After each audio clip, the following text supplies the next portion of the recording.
નમસ્કાર, આપ જોઈ રહ્યા છો સ્પાર્ક ટુડે ન્યૂઝ. નાટ્યશાસ્ત્ર અને શ્રીમદ ભગવદ્ ગીતા યુનેસ્કોના મેમોરી ઓફ ધ વર્લ્ડ રજિસ્ટરમાં સ્થાન પામવા નિમિત્તે વિશિષ્ટ કાર્યક્રમનું આયોજન કરવામાં આવ્યું. ભારતીય શાશ્વત જ્ઞાન પરંપરા અને કલાની અલૌકિક મહિમાને વૈશ્વિક મંચ પર બિરદાવતા પાવન અવસરે મહારાજા સયાજીરાવ યુનિવર્સિટી ઓફ બરોડાની પ્રતિષ્ઠિત ફેકલ્ટી ઓફ પરફોર્મિંગ આર્ટ્સ દ્વારા નાટ્યશાસ્ત્ર અને શ્રીમદ ભગવદ્ ગીતાને યુનેસ્કોના મેમોરી ઓફ ધ વર્લ્ડ રજિસ્ટરમાં સ્થાન મળવાના અવસરે એક સુસજ્જ, ભવ્ય અને સંસ્કૃતમય કાર્યક્રમનું આયોજન કરવામાં આવ્યું. આ પ્રસંગે યુનિવર્સિટીના શિક્ષકો, વિદ્યાર્થીઓ, કળાપ્રેમીઓ મોટી સંખ્યામાં ઉપસ્થિત રહ્યા હતા.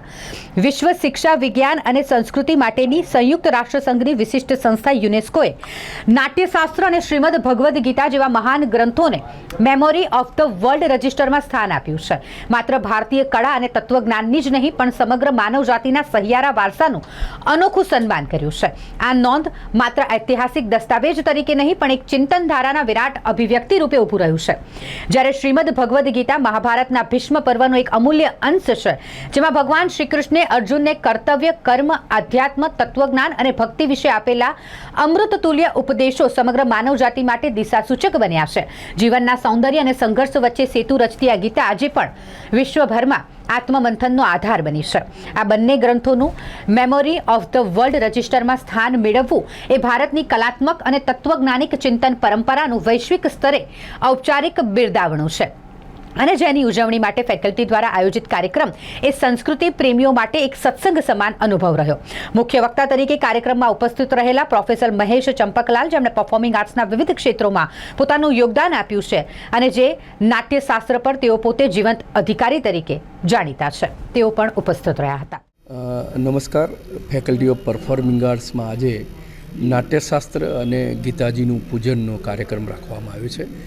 હમણાં 3 દિવસ પહેલાં જ યુનેસ્કોએ નાટ્યશાસ્ત્ર અને ગીતાજીને વર્લ્ડ હેરિટેજનો દરજ્જાની અંદર એમને સ્થાન આપ્યું છે. અને ફેકલ્ટી ઓફ પરફોર્મિંગ આર્ટ્સના કલાકારો માટે અને વિદ્યાર્થીઓ માટે નાટ્યશાસ્ત્ર એ અનન્ય અને મહત્ત્વપૂર્ણ ગ્રંથ છે.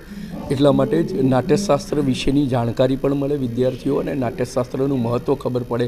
એટલા માટે આજનો આ કાર્યક્રમ નાટ્યશાસ્ત્રનું પૂજન અને ગીતાજીના પૂજનનો રાખવામાં આવ્યો છે.